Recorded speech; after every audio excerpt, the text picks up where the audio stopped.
Assalamualaikum warahmatullahi wabarakatuh. Selamat, Waalaikumsalam warahmatullahi wabarakatuh. selamat malam. Yang kami hormati Ibu Ira Kusuma Dewi selaku dosen pengampu mata kuliah mitigasi bencana. Perkenankan kami untuk mempresentasikan hasil diskusi kami yang berjudul Gempa Batipu 28 Juni 1926. Gempa ini juga dikenal dengan gempa Padang Panjang. Sebelum memasuki materi, mari kita simak dulu ilustrasi tentang gempa bumi berikut.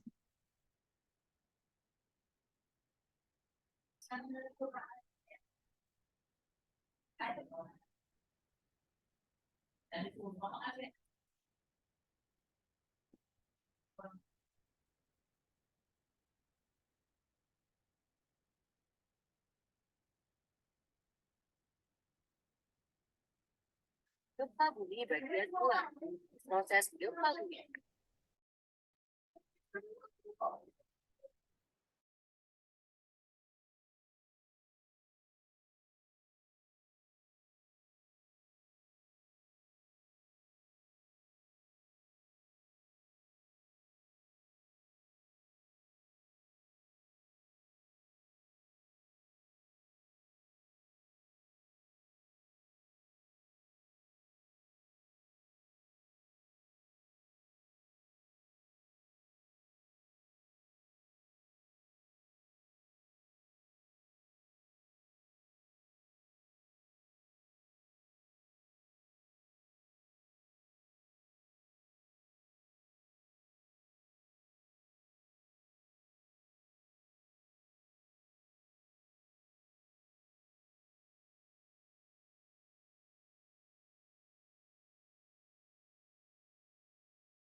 Baiklah, masuk ke materi dari presentasi ini.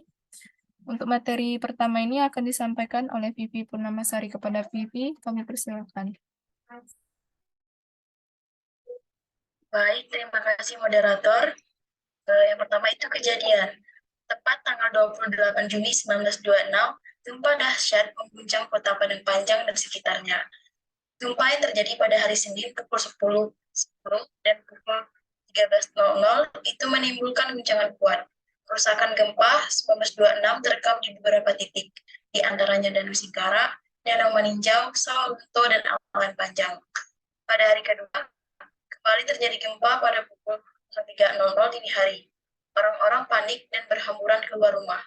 Gempa susulan selanjutnya memperparah kondisi di sekitar Danau Singkarak. Danau Singkarak mengalami tsunami dan membanjiri daratan yang ada di sekitarnya. Akibat gempa 7,6 SR juga memicu gunung berapi Talang di Solo mengeluarkan pijar api dari puncak kubahnya. Baik, terima kasih. Saya kembalikan kepada moderator.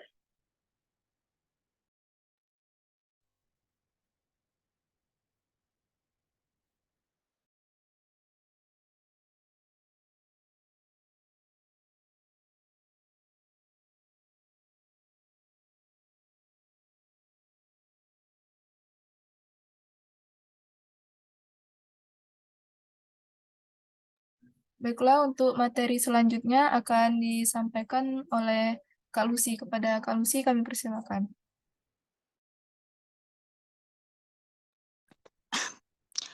Kejadian dari catatan studi tahun 1962, gelombang tsunami ini disebabkan oleh penurunan permukaan tanah di bagian selatan Danau Singkara.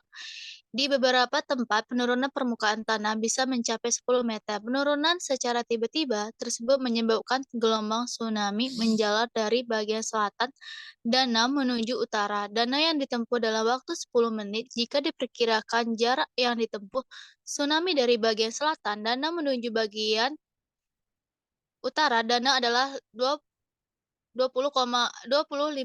km, maka kecepatan tsunami di Danau Singkara kala itu diperkirakan mencapai 122 km per jam. Baik, terima kasih. Saya kembalikan ke moderator. Terima kasih kepada pemateri.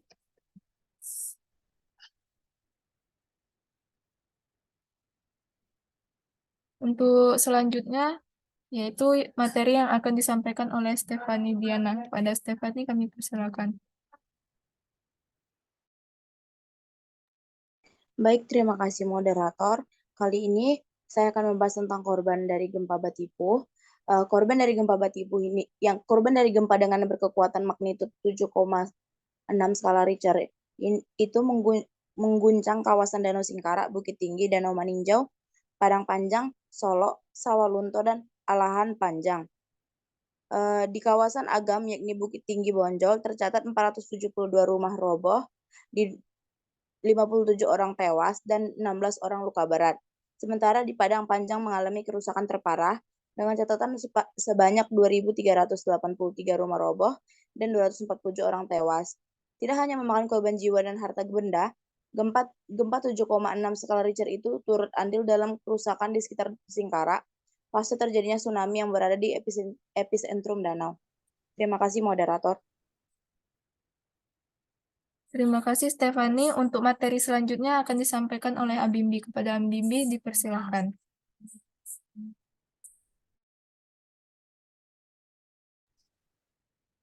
Dalam catatan Daglab Radio tanggal 29 Juni 1926, gempa 7,8 skala Richter itu telah menghancurkan 2.383 rumah. 472 rumah di Agam rata dengan tanah. Selain meratakan rumah, gempa telah membuat rekahan tanah yang besar dan longsor di beberapa lokasi seperti Padang Panjang, Kubu Kerambil, dan Simabur. Panji Pustaka dalam reportasenya tanggal 2 Juli 1927 melaporkan seluruh gedung militer, rumah sakit, penjara, officer, dan onder office rusak parah dan hampir tidak bisa ditempati. Tidak hanya itu, sebagian besar rumah bangunan di sepanjang Jalan Kota Baru hingga Padang Panjang roboh.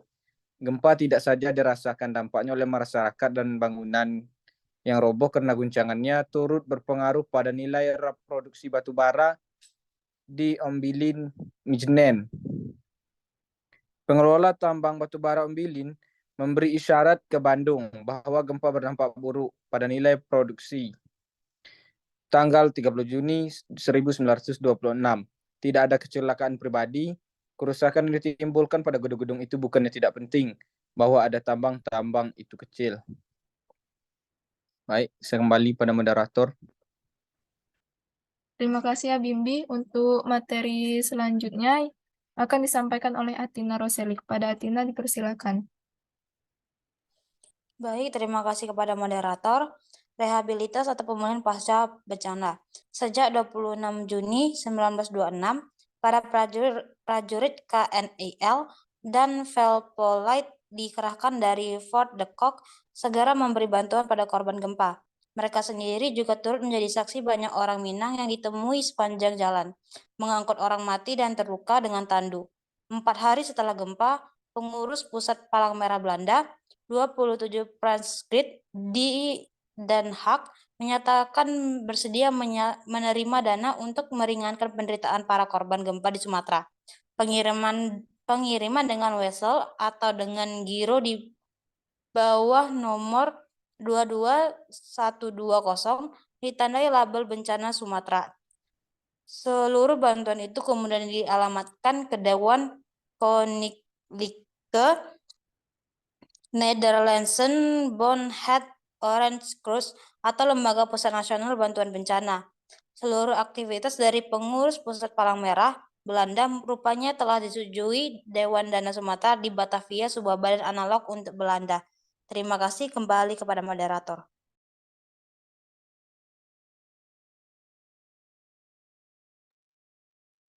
Selanjutnya akan disampaikan oleh saya sendiri. Selain donasi untuk korban gempa 1926 yang digalang oleh Palang Merah Oranye dan perusahaan Bliton Midge, pemerintah kolonial Belanda turut menyelenggarakan pertandingan sepak bola amal. Pertandingan ini dilaksanakan antara klub RAS dan SAVC di Medan. Dalam pertandingan amal itu, panitia menetapkan dana untuk para penonton yang duduk di tribun sebesar F1, tribun terbuka sebesar F0,60, berdiri F0,30, dan khusus pribumi F0,15. Seluruh dana yang diperoleh dari pertandingan bola itu akan disumbangkan kepada korban gempa Padang Panjang. Baiklah, mari kita simak video berikut, yaitu video keadaan pasca gempa bumi.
Video tadi itu merupakan video keadaan pasca gempa bumi Batipu pada tahun 1926. Nah, yang ini merupakan poster yang telah kelompok kami buat yang berjudul Gempa Padang Panjang dengan magnitudo 7,6 yang terjadi pada tanggal 28 Juni 1926.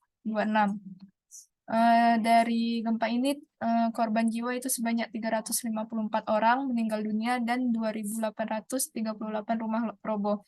Informasi yang kami dapatkan untuk membuat poster ini berasal dari artikel dan juga web berita yang menyajikan berita tentang gempa Padang Panjang pada tahun 1926 ini. Sekiranya itulah yang dapat kelompok kami presentasikan. Untuk lebih dan kurangnya kami mohon maaf apabila ada kesalahan maupun sengaja dan tidak disengaja. Saya akhiri. Wassalamualaikum warahmatullahi wabarakatuh. Selamat malam.